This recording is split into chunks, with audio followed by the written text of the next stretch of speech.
ଜୟ ମାତା ଲକ୍ଷ୍ମୀ। ଆମ ହିନ୍ଦୁ ଧର୍ମରେ ସପ୍ତାହକ 7 ଦିନ ଏହି ଗୋଟିଏ ଗୋଟିଏ ଦିନ ଅଲଗା ଅଲଗା ଦେବୀ ଦେବତାଙ୍କୁ ସମର୍ପିତ ହୋଇଥାଏ।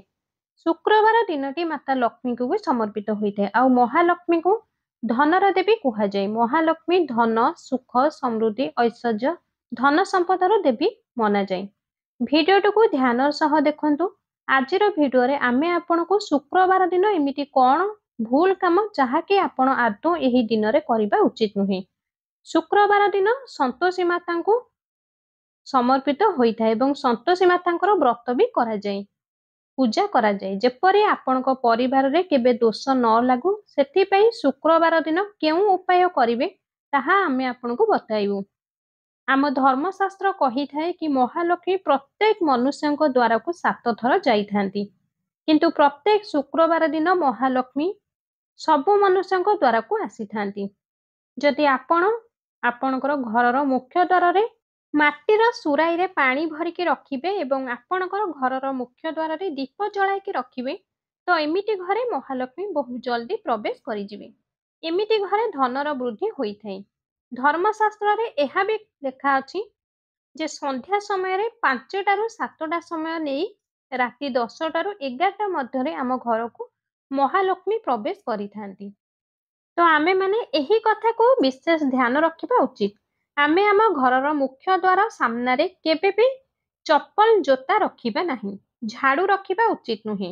ଯଦି କୌଣସି ବ୍ୟକ୍ତି ଘରର ମୁଖ୍ୟ ଦ୍ୱାରରେ ଯଦି କୌଣସି ବ୍ୟକ୍ତି ଏହି ସମୟରେ ମହାଲକ୍ଷ୍ମୀ ଆସିବା ସମୟରେ ଶୁକ୍ରବାର ଦିନ ଯଦି ବି ସନ୍ଧ୍ୟା ସମୟରେ ଆପଣ ଆପଣଙ୍କର ଘରର ମୁଖ୍ୟ ଦ୍ୱାରରେ ଝାଡୁ ରଖି ଦେଇଥାନ୍ତି କିମ୍ବା ଚପଲ ରଖି ଦେଇଥାନ୍ତି, ତ ମାତା ଲକ୍ଷ୍ମୀ ଏହା ଦେଖି ତୁରନ୍ତ ଆପଣଙ୍କ ଘର ଦ୍ୱାର ମୁହଁରୁ ଫେରି ଯାଇଥାନ୍ତି ଏବଂ ମାତା ଲକ୍ଷ୍ମୀ କ୍ରୋଧିତ ଅବସ୍ଥାରେ ଆପଣଙ୍କର ଘରର ଦୁଆର ମୁହଁରୁ ଫେରିକି ଚାଲି ଯାଇଥାନ୍ତି।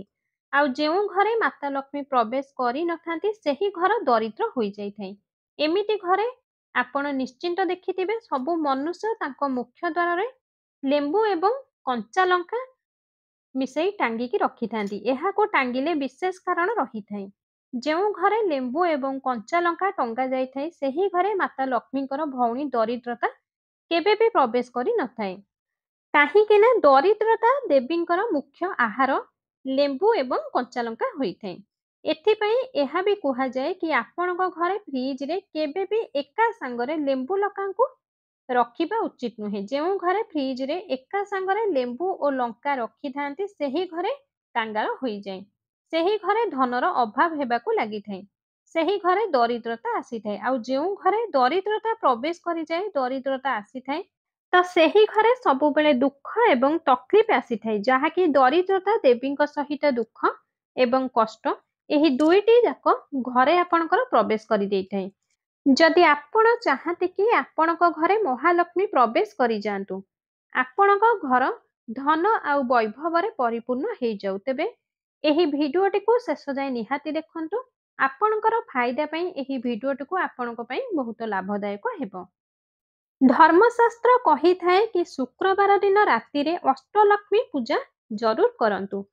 ଧୂପ ଦୀପ ଜଳାନ୍ତୁ, ଗୋଲାପ ଫୁଲ ଅର୍ପିତ କରିବା ଦରକାର। ଯଦି ଆପଣ ଆପଣଙ୍କ ଜୀବନ କାଳରେ କେବଳ 7ଟି ଶୁକ୍ରବାର ଗୋଲାପ ଫୁଲ ମାତା ଲକ୍ଷ୍ମୀଙ୍କୁ ଅର୍ପଣ କରିବେ, ତେବେ ମାତା ଅଷ୍ଟଲକ୍ଷ୍ମୀ ଆପଣଙ୍କୁ ପ୍ରସନ୍ନ ହୋଇଯିବେ।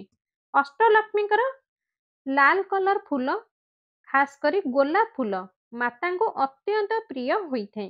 ଯଦି ଆପଣ ମାତା ଲକ୍ଷ୍ମୀଙ୍କୁ ଏହିପରି 7ଟି ଶୁକ୍ରବାର ଲାଲ ଗୋଲାପ ଦେଇଥାନ୍ତି, ତ ମହାଲକ୍ଷ୍ମୀ ଆପଣଙ୍କ ଜୀବନରେ ଯାହା ବି ଧନ ସମ୍ପତ୍ତି ସମସ୍ୟା ଅଛି, କୌଣସି ପ୍ରକାରର ପରିଶାନୀ ଅଛି, ତାହା ତୁରନ୍ତ ଦୂର ହୋଇଯିବ।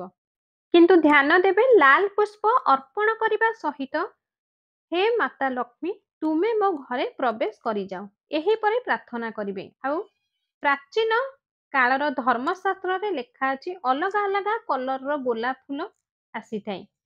ଆଉ ସେହି ଅଲଗା ଗୋଲାପ ଫୁଲକୁ ଚାରିଆଡେ ଛିଞ୍ଚିକି ଆପଣଙ୍କର ମୁଖ୍ୟ ଦ୍ୱାରରେ ଅଲଗା ଅଲଗା 1ରୁ 2 ଫୁଟ ଭିତରେ 7ଟି ଜାଗାରେ ଗୋଲାପ ଫୁଲକୁ ସନ୍ଧ୍ୟା କାଳରେ ରଖିବା ଦ୍ୱାରା ତ ସେହି ଘରେ ମାତା ଲକ୍ଷ୍ମୀ ଜଲ୍ଦି ପ୍ରବେଶ କରିଯାଆନ୍ତି। ଏହି ଗୋଲାପ ଫୁଲର ବାସ୍ନାରେ ମାତା ଲକ୍ଷ୍ମୀ ଚାଲି ଆସିଥାନ୍ତି। ଶୁକ୍ରବାର ଦିନ କିଛି କର୍ମ ଥାଏ ଯାହାକୁ କରିବା ଉଚିତ ନୁହେଁ। ଶୁକ୍ରବାର ଦିନ ଖଟା ଖାଇବା ଉଚିତ ନୁହେଁ। ଯଦି ଶୁକ୍ରବାର ଦିନ ଆପଣମାନେ ଖଟା ଖାଆନ୍ତି, ତ ଆପଣଙ୍କ ଜୀବନରେ ପରିଶାନୀ ଆସିଥାଏ, କାହିଁକି ନା ଶୁକ୍ରବାର ଦିନଟି ମାତା ଲକ୍ଷ୍ମୀଙ୍କୁ ସମର୍ପିତ ହୋଇଥାଏ। ଏଥିପାଇଁ ଏହି ଦିନ ଖଟା ଖାଇବା ଉଚିତ ନୁହେଁ। ଆଉ ଧର୍ମଶାସ୍ତ୍ରରେ ଶୁକ୍ରବାର ଦିନ ମିଠା ଖାଇବା ଆପଣଙ୍କୁ ବହୁତ ଲାଭ ଦେଇଥାଏ। ଭଲ ପରିଣାମ ମିଳିଥାଏ। ମିଠା ଖାଇବା ଉଚିତ, କିନ୍ତୁ ଯେଉଁ ବ୍ୟକ୍ତି ସନ୍ତୋଷୀ ମାତାଙ୍କ ବ୍ରତ କରିଥାନ୍ତି ବା ବ୍ରତ ପୁରା କରିସାରିବା ପରେ ଛାଡ଼ି ଦେଇଥାନ୍ତି, ସେହି ବ୍ୟକ୍ତି ଶୁକ୍ରବାର ଦିନ ଖଟା ଖାଇବା ଉଚିତ ନୁହେଁ। କାହିଁକି ନା ଆପଣଙ୍କର ଭକ୍ତି ମାତା ସନ୍ତୋଷୀଙ୍କ ସହିତ ଯୋଡ଼ି ହୋଇଯାଇଥାଏ। ଏଥିପାଇଁ ମାତା ସନ୍ତୋଷୀଙ୍କୁ ଯିଏ ବି ଧୋକା ଦେଇଥାନ୍ତି, ଖଟା ପଦାର୍ଥ ଖାଇଥାନ୍ତି, ତାଙ୍କ ଜୀବନ ଅନ୍ଧକାରର ଛାଇ ହୋଇଯାଇଥାଏ। ଗରିବୀ, ପରିଶାନୀ, ଦରିଦ୍ରତା ଏବଂ ଜୀବନରେ ପ୍ରବେଶ କରି ଯାଇଥାଏ। ଯେଉଁ ଲୋକ ମାତା ସନ୍ତୋଷୀଙ୍କୁ ମାନିଥାନ୍ତି, କିନ୍ତୁ ଯେଉଁ ବ୍ୟକ୍ତି ମାତା ସନ୍ତୋଷୀଙ୍କୁ ମାନି ନଥାନ୍ତି, ତ ସେ ଖାଇପାରିବେ। ଧର୍ମଶାସ୍ତ୍ରରେ ବର୍ଣ୍ଣିତ ଅଛି, ସବୁ ଦେବୀମାନଙ୍କ ମଧ୍ୟରୁ ମାତା ସନ୍ତୋଷୀ ଅତ୍ୟନ୍ତ ବିନାଶକାରୀ ଏବଂ କ୍ରୋଧିତ ରହିବା ବାଲା ଦେବୀ ଅଟନ୍ତି। ତାଙ୍କ ମନ ଯେତିକି କୋମଳ, ତାଠାରୁ ଅଧିକ ଗୁଣ କ୍ରୋଧିତ ହୋଇଥାନ୍ତି। ବାସ୍ ଆପଣ ଶୁକ୍ରବାର ଦିନ ଖଟା ଖାଆନ୍ତୁ ନାହିଁ। ମାତା ସନ୍ତୋଷୀ ଆପଣଙ୍କୁ ରାଜପୂର୍ଣ୍ଣ ପର୍ଯ୍ୟନ୍ତ ପ୍ରାପ୍ତି ଦେବେ। କରୋଡ଼ପତି ମହାଧନୀ କରାଇଦେବେ। ଶୁକ୍ରବାର ଦିନ କୌଣସି ପ୍ରକାରର ଆକସ୍ମିକ ଦୁର୍ଘଟଣା ହେବାର ସମ୍ଭାବନା ଥାଏ। ପିଶାଚ ବା ନିଶାଚର କର୍ମ ଯେଉଁ ବ୍ୟକ୍ତି କରିଥାନ୍ତି, ଆପଣ ତାଙ୍କଠାରୁ ଦୂରରେ ରୁହନ୍ତୁ। ଯେପରି ଆମେ ମାଂସ ଏବଂ ମଦ ଖାଆନ୍ତି, ଏହା ହିଁ ପିଶାଚ ଏବଂ ନିଶାଚର କର୍ମ ବୋଲି କୁହାଯାଏ। ଶୁକ୍ରବାର ଦିନ ଭଗବାନ ଶ୍ରୀକୃଷ୍ଣ କହିଛନ୍ତି କି ଶୁକ୍ରବାର ଦିନ ପତି ପତ୍ନୀଙ୍କୁ ଦୁଇ ଜଣ ଅଧିକରୁ ଅଧିକ ମାତ୍ରାରେ ଶ୍ରଦ୍ଧା ଏବଂ ପ୍ରେମ କରିବା ଉଚିତ। ଏହା ଦ୍ୱାରା ପତି ତାଙ୍କ ପତ୍ନୀକୁ ଏହି ଦିନ ସିନ୍ଦୁର ଲଗାଇ ଦେବା ଦରକାର। ଏହା ଦ୍ୱାରା ସ୍ୱାମୀଙ୍କର ଆୟୁଷ ବଢ଼ିଥାଏ। ଭଗବାନ ବିଷ୍ଣୁ ମାତା ଲକ୍ଷ୍ମୀଙ୍କର କୃପା ଆପଣଙ୍କ ଉପରେ ବନି ରହିଥାଏ। ଏମିତି ଘରେ ଧନଲକ୍ଷ୍ମୀଙ୍କର କୃପା, ଧନର କୌଣସି କମି ରହିନଥାଏ। ଏବେ ଚାଲନ୍ତୁ ଜାଣିବା ଶୁକ୍ରବାର ଦିନ କ'ଣ କରିବା ଉଚିତ। ଏହି ଦିନ ଆପଣ ପାଣିରେ ଦହି ଏବଂ ଫିଟିକିରି ମିଶାଇ ଯଦି ସ୍ନାନ କରନ୍ତି, ତ କୌଣସି କାରଣରୁ ଆପଣଙ୍କର ଶରୀରରେ ଯଦି କୌଣସି ରୋଗ ହୋଇଥାଏ, ତ ତାହା ତୁରନ୍ତ ଦୂର ହୋଇଥାଏ। ଶୁକ୍ରବାର ଦିନ ମାତା ଲକ୍ଷ୍ମୀଙ୍କ ପାଇଁ କ୍ଷୀରି ବନାଇକି ମାତା ଲକ୍ଷ୍ମୀଙ୍କୁ ଚଢ଼ାନ୍ତୁ ଏବଂ ଆପଣଙ୍କର ସପରିବାର ଖାଇବା ଉଚିତ। ଶୁକ୍ରବାର ଦିନ ମୋତିମାଳି ପିନ୍ଧିବା ଦ୍ୱାରା ଆମ ଜୀବନରେ ଆକସ୍ମିକ ପରିବର୍ତ୍ତନ ହୋଇଥାଏ। କହିବାର ଉଦ୍ଦେଶ୍ୟ, ଆପଣଙ୍କ ଜୀବନରେ ଏମିତି ପରିବର୍ତ୍ତନ ଅଚାନକ ଆସିଥାଏ ଯେ ଯାହାକି ଆପଣ କେବେ ବି କଳ୍ପନା କରିନଥିବେ।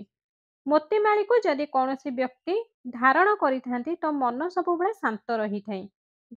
ଯେଉଁ ବ୍ୟକ୍ତିଙ୍କର ବିପି ବଢ଼ିଥାଏ, ଏମିତି ବ୍ୟକ୍ତି ମୋତିମାଳି ନିହାତି ଧାରଣ କରିବା ଉଚିତ। ଶୁକ୍ରବାର ଦିନ ଲାଲ ଚନ୍ଦନ ଆପଣମାନେ ନିହାତି ଲଗାନ୍ତୁ।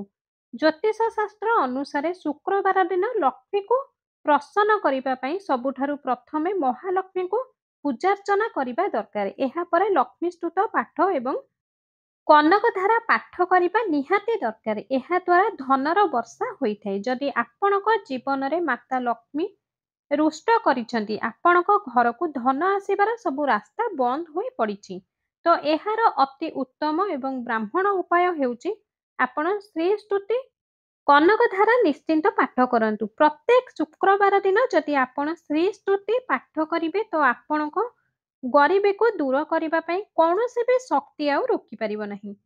ଶୁକ୍ରବାର ଦିନ କ୍ଷୀର, ଦହି, ଛେନା ସେବନ କରିବା ଅଧିକ ଫାଇଦାଦାୟକ ହୋଇଥାଏ। ଶୁକ୍ରବାର ଦିନ କ୍ଷୀର, ଦହି, ଛେନା ଏହାକୁ ସେବନ କରିବା ଅଧିକ ଫଳଦାୟକ ମନାଯାଏ।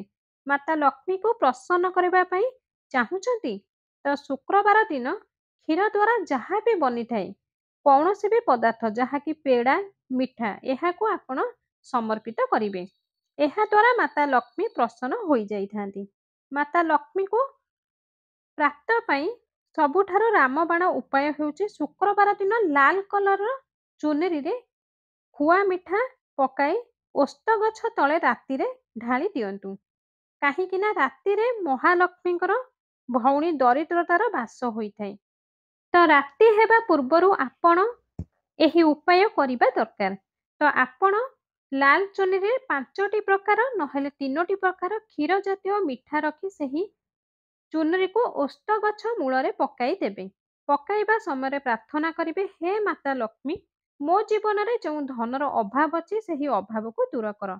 ତୁମର ପ୍ରସନ୍ନତା ପାଇଁ ମୁଁ ଏହି ଜିନିଷକୁ ତୁମକୁ ଅର୍ପଣ କରୁଛି। ଏହା କହି ଆପଣ ଚୁନରି ଓ ମିଠାକୁ ମିଶାଇ ସମର୍ପିତ କରିଦେବେ ଓସ୍ତ ଗଛ ମୂଳରେ। ଏହା କରିବା ଦ୍ୱାରା ଆପଣଙ୍କ ଜୀବନରେ ଯେଉଁ ଧନର ଅଭାବ ଅଛି ତାହା ସମାପ୍ତ ହୋଇଯିବ। ଶୁକ୍ରବାର ଦିନ ମାତା ଲକ୍ଷ୍ମୀଙ୍କର ଯେଉଁ ଶ୍ରୀଯନ୍ତ୍ର, ଆପଣ ସେହି ଶ୍ରୀଯନ୍ତ୍ରକୁ କ୍ଷୀରରେ ସ୍ନାନ କରାଇ ଦେବେ ଆଉ ସେହି କ୍ଷୀରକୁ ଆପଣ ଆପଣଙ୍କର ଘରକୁ ପୁରା ଛିଞ୍ଚି ଦେବେ। ସେହି କ୍ଷୀରକୁ ଯେଉଁ ବ୍ୟକ୍ତି ପ୍ରତିଦିନ ପିଇଥାନ୍ତି ତାଙ୍କ ବୁଦ୍ଧି ଅଧିକ ପ୍ରଖର ହୋଇଥାଏ।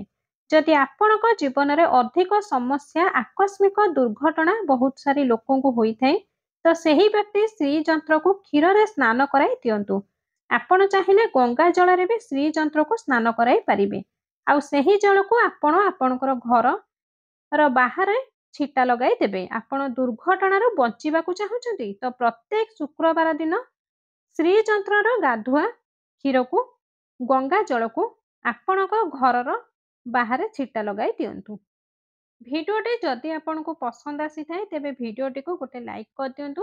ଭିଡ଼ିଓଟିକୁ ଅଧିକରୁ ଅଧିକ ମାତ୍ରାରେ ସେୟାର କରନ୍ତୁ। ଆମ ଚ୍ୟାନେଲରେ ଯଦି ଆପଣମାନେ ଏପର୍ଯ୍ୟନ୍ତ ନୂଆ ଅଛନ୍ତି, ଚ୍ୟାନେଲଟିକୁ ସବସ୍କ୍ରାଇବ୍ କରିନାହାନ୍ତି, ତାହେଲେ ଏବେ ହିଁ ଆମ ଚ୍ୟାନେଲଟିକୁ ସବସ୍କ୍ରାଇବ୍ କରି ପାଖରେ ଥିବା ବେଲ୍ ଆଇକନଟିକୁ ଦବାଇ ଦିଅନ୍ତୁ। ଯାହାଫଳରେ ଆମର ଏହିଭଳି ପ୍ରତ୍ୟେକ ନୂଆ ନୂଆ ଭିଡ଼ିଓ ସର୍ବପ୍ରଥମେ ଆପଣଙ୍କ ପାଖରେ ଯାଇ ପହଞ୍ଚିବ।